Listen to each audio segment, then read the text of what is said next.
অন্তর্বর্তী সরকারের উপদেষ্টা হাসান আরিফ মারা গেছেন। আরো জানাতে এই বিষয়ে আমাদের সাথে যুক্ত হচ্ছেন আশিকিন প্রিন্স।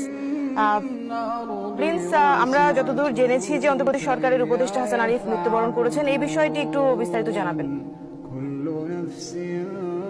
দৃষ্টি কিছুক্ষণ আগে অন্তর্বর্তী সরকারের প্রধান উপদেষ্টা ডক্টর মোহাম্মদ ইউনূস তিনি ল্যাবির হাসপাতালে এসেছেন এবং উপদেষ্টা হাসান আরিফের মরদেহ তিনি এখানে এসেছেন। জানেন যে প্রধান উপদেষ্টা তিনি D8 এর সম্মেলনে অংশ নিতে মিশরে ছিলেন। তো আজকে সরাসরি তিনি বাংলাদেশে অবতরণ করার পরে সরাসরি তিনি এয়ারপোর্ট থেকে ল্যাবির হাসপাতালে এসেছেন হাসান আরিফের মরদেহ দেখার জন্য।